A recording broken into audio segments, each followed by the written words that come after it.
सभी भाई बहनों को जय यीशु जय मसीह। मैं आज फिर एक नया वीडियो लेकर आपके सामने हूँ जिसमें मैंने एक कविता लिखी है और उसको मैं आपके सामने शेयर करूँगी। और इस कविता का शीर्षक है तुम अकेले कहाँ हो। मेरे प्यारे भाई और बहनों, इस कविता को सुनने से पहले मैं कुछ जो लोग मुझे पहली बार देख रहे हैं, मैं रिक्वेस्ट करूँगी कि वे लाइक करें और सब्सक्राइब करें। और मैं इस कविता से रिलेटेड मतलब कब मैंने लिखी, कुछ इंटरेस्टिंग बात आपको बताना चाहूँगी। ये कविता मैंने उस समय लिखी कुछ साल पहले, जब मैं ट्रेन में मैं सफ़र कर रही थी आसाम के लिए। मुझे वहाँ बुलाया गया था। तो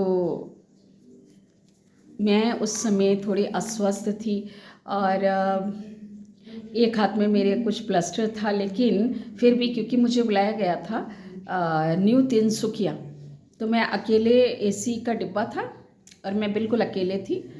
और रात में मुझे काफ़ी तेज़ बुखार हो गया, फीवर हो गया। तो मैं थोड़ी चिंतित हुई कि मैं किसको क्या कहूँ। गर्म पानी मुझे चाहिए था क्योंकि दिसंबर का महीना था, काफ़ी ठंड थी। तो अब बहुत सारी बातों को लेके मैं थोड़ी सी उस समय चिंतित हो गई और स्वास्थ्य को लेके एक सचमुच वहाँ महसूस कर रही थी कि कोई होना चाहिए। तो मैंने एक छोटी सी प्रार्थना करी कि प्रभु आप मेरे साथ हैं, मैं विश्वास करती हूँ कि मैं अकेले नहीं हूँ, आप मेरी मदद करेंगे। तो मैं प्रभु से जैसे ही मैं प्रार्थना कर रही थी तो मैंने अपनी डायरी निकाली जो मैं हमेशा अपने साथ रखती हूँ। तो वो डायरी में अचानक मैंने प्रभु से सिर्फ इतना बोला कि प्रभु मैं जानती हूँ कि मैं अकेली नहीं हूँ, आप मेरे साथ हैं, पर जब मैं सोऊं तो आप मेरे पास आना, मेरी गाड़ी में आप आ जाना मेरे साथ, बस मेरा बुखार उतर जाएगा मुझे मालूम है, लेकिन आप रहना मेरे साथ। ऐसे करके मैं सो गई। तो उसके पहले जब मैं सोने लगी तो एक ऐसा लगा कि मेरे कान में जैसे कोई कह रहा हो कि तुम कहाँ अकेले हो, है ना। तो मैंने अपना पेन निकाला और वही डायरी जो मैं हमेशा अपने पास रखती हूँ, तो वो डायरी मैंने निकाली और मैंने लिखना शुरू किया। तो कविता का शीर्षक यही है कि तुम अकेले कहाँ हो। चलिए हाँ, मैं शुरू करती हूँ इसको। इसकी 4 लाइनें पहली इस तरह हैं। क्यों सोचते हो तुम यहाँ अकेले हो, क्यों सोचते हो तुम यहाँ अकेले हो, चिंता में हरदम क्यों खुद को डाले हो। तुमसे भी ज़्यादा यीशु तुम्हारे लिए चिंतित है, तुम्हारे हर दुखों के लिए वे भी हरदम पीड़ित है। आगे की 4 लाइनें। तेरी हर पीड़ा को समझने वाला है यीशु, तेरे लिए जीवन देने वाला प्रेमी यीशु, तेरे साथ हरदम रहने वाला यीशु। क्या तेरी सहायता नहीं करेगा वो यीशु। आगे, किस बात के लिए तुम घबराते हो,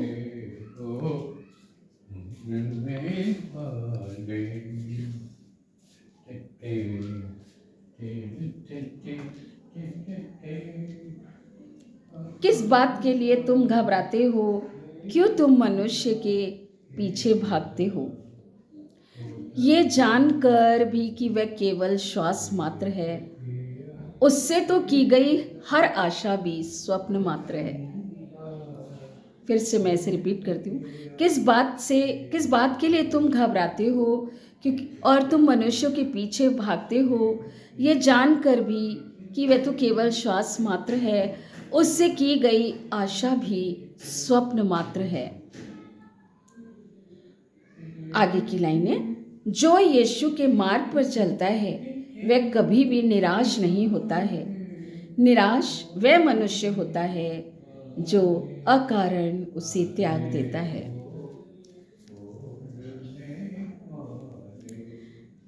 प्रभु की ओर दृष्टि लगाए रखो, दिल में तुम उसे सदा बसाए रखो, हर पल उसी की स्तुति करो, उसी के प्रेम में तुम लीन रहो।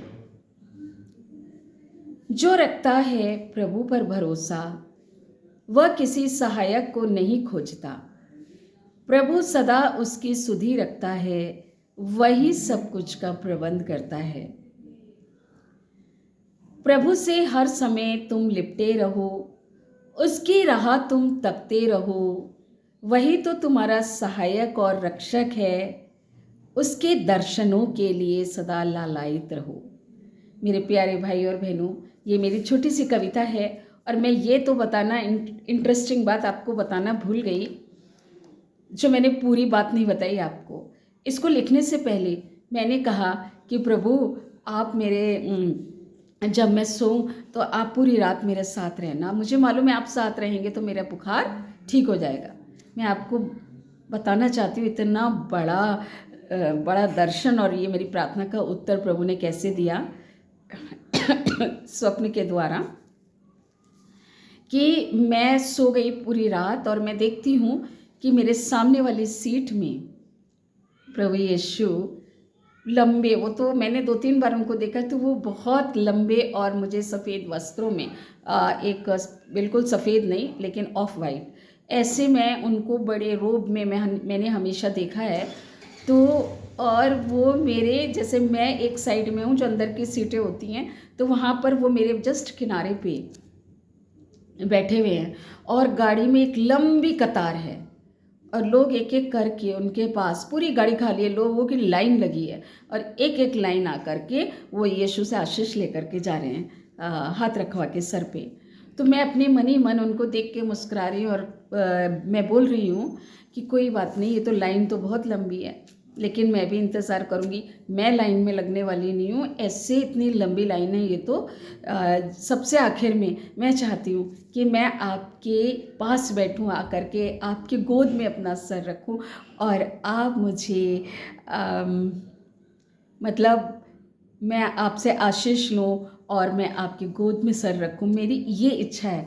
तो जब सारे मतलब लोग ख़त्म हो गए, सचमुच यहाँ पर आकर के स्वप्न ख़त्म हुआ, मैंने देखा कि मैं उतरी हूँ अपनी जगह से और मैं प्रभु के पैरों पर सर रख कर के सो गई और सर रख कर के आशीष ले रही हूँ और उन्होंने मुझे अपने हाथ से पकड़ा। बड़े प्यार से उन्होंने मेरे सर पर भी हाथ रखा और एक हाथ से मुझे ऐसे करके पकड़ा मेरे पीठ से, मेरे पीठ के ऊपर उनका हाथ था।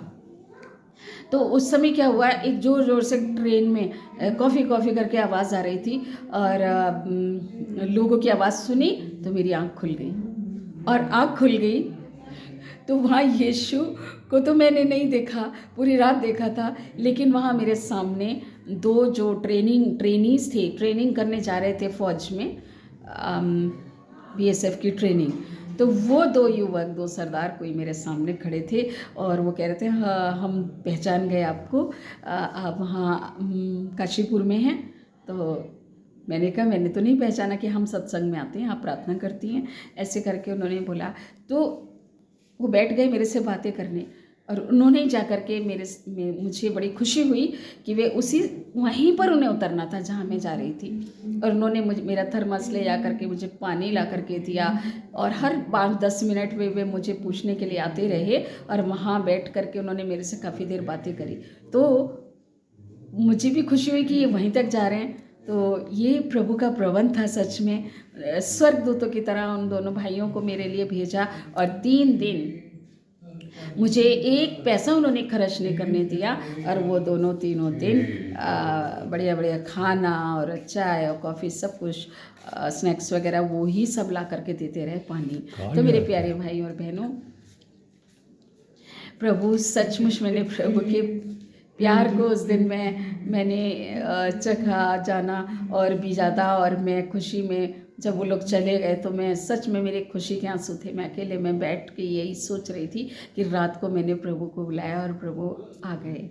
प्रभु हमसे कितना प्यार करते हैं और हर दम वो हमारे साथ रहते हैं। इसलिए ये कविता की जो लाइनें हैं वो मेरे हृदय से निकली हैं और उस दिन से कभी भी आज तक मेरे अंदर चिंता, डर कि मैं अकेली हूँ कभी नहीं हुआ।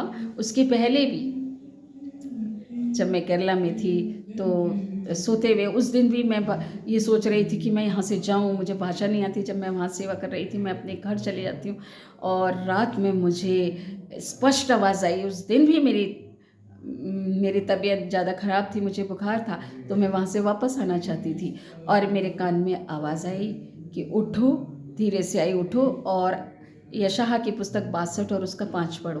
तो मैं करवट बदल के सो गई। दोबारा फिर आवाज़ आई। ये सब मैंने बातें मतलब अपने गवाही में दी हैं, किस तरह प्रभु ने मुझसे बातें करी। दूसरी बार जब मैं नहीं उठी तो मेरे नाम से तेज आवाज़ आई, उठो, अपनी बाइबल और ये पढ़ो, जो वचन मैंने पहले कभी देखा नहीं था। और वहाँ पर प्रभु कहता है कि तेरा ईश्वर तेरा पानी ग्रहण करेगा, तुझसे विवाह करेगा, जैसे दूल्हा अपने दुल्हन पर रीझता है, तेरा ईश्वर तेरा पानी ग्रहण करेगा, तुझ पर प्रसन्न होगा, इस तरीके से। तो मेरे साथ में जो रूममेट थी वो हंस रही थी बहुत। जब भी तुम चिंता करती हो, देखो प्रभु तुमसे किस तरह तुम्हें कितना तसल्ली करता है और तुम्हारे नज़दीक आ जाता है, तुमसे बातें करता है। तो मेरे प्यारे भाई और बहनों, सचमुच तो ये कविता मैंने उसी दिन लिखी कि अकेले कहाँ हैं। उस दिन के बाद मुझे कभी चिंता नहीं हुई जब प्रभु ने मुझसे बातें करी। और ये भी एक सुंदर अनुभव था ट्रेन का।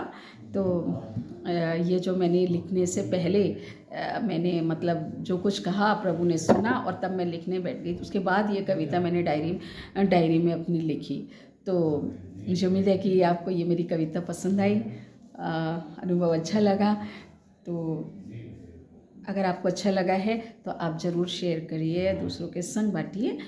मैं अगली अपनी रचना के साथ फिर मैं प्रस्तुत होंगी। तब तक के लिए आप लोगों को सबको बहुत बहुत धन्यवाद जिन्होंने मुझे सुना।